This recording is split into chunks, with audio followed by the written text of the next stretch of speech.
trauma community, and we started, these little groups, and I was in a lot of those little groups, and I saw every single side of that case, like the haters, the likers, the fans, the obsessiveness. It was just too much. So that died down after, sadly, she passed, and then it got big again. And I got to speak to Chris's mother, because I was part of a fundraiser that was going to get him a lawyer, that wanted to get him a lawyer. Um, and that turned out to be a big scam. And that was Fight for the Family.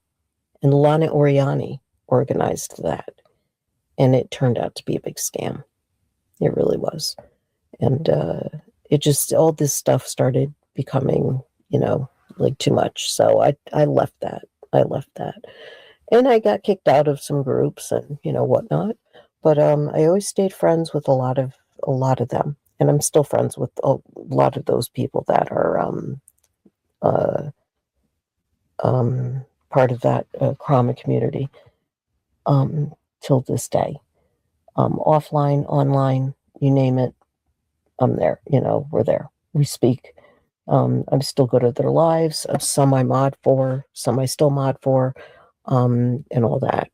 So as that was going on, that was 2018, and it went into 2022, I believe, and it's still going.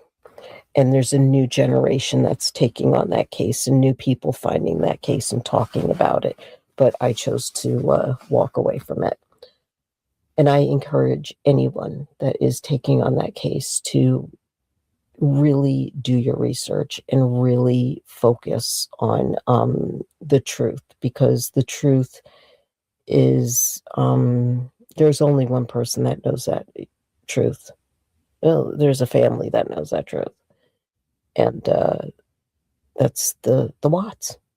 It's the Watts. There's a lot of truth that nobody really realizes about that case. And I really wish that people just gently work with them, if they ever do work with the Wattses or the Ruseks. The Ruseks, that's another story, but I won't get into that. So all these cases and whatnot. And then I started hanging out in regular,